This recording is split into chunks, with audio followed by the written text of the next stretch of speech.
ಕೆಆರ್ಪುರಂನ triple murder case ತನಿಖೆ ಚುರುಕುಗೊಳಿಸಲಾಗಿದೆ. ಕೊಲೆ ಮಾಡಿ ಎಸ್ಕೇಪ್ ಆಗುವ ವೇಳೆ ಸಾಕ್ಷಿ ನಾಶಕ್ಕೆ ಯತ್ನಿಸಿದ್ರ ಆರೋಪಿಗಳು ಅನ್ನೋ ಪ್ರಶ್ನೆ ಆ ಒಂದು ಆಯಾಮದಲ್ಲಿ ಈಗ ತನಿಖೆಯನ್ನ ಶುರು ಮಾಡಲಾಗಿದೆ.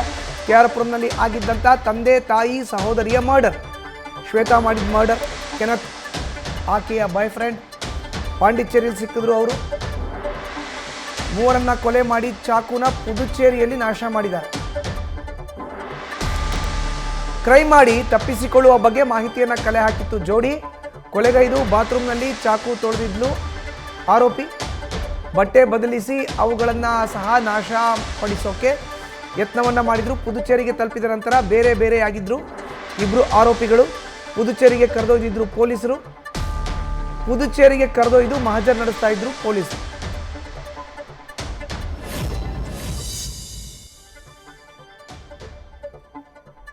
ನೋಡಿ, ಶ್ವೇತಾ ಮತ್ತು ಕೆನತ್ ಇಬ್ಬರು ಕೂಡ ಸೇರಿ ಶ್ವೇತಾಳ ತಂದೆ ತಾಯಿ ಮತ್ತು ಸಹೋದರಿ ಮೂವರನ್ನ ಕೊಲೆ ಮಾಡಿದ್ದಾರೆ.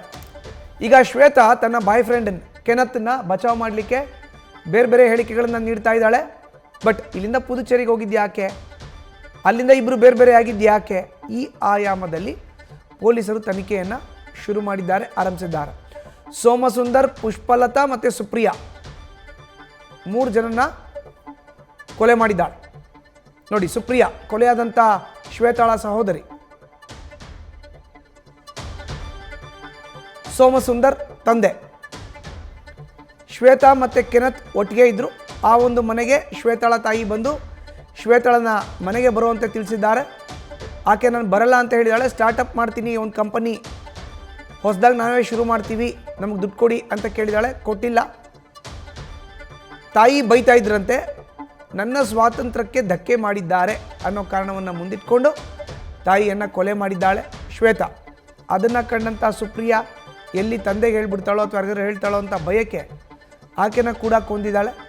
ಅದಾದ ಮೇಲೆ ಬಂದಂಥ ಸೋಮಸುಂದರ್ ಅವ್ರನ್ನ ಕೂಡ ಕೊಲೆ ಮಾಡಿ ನೇರವಾಗಿ ಈಗ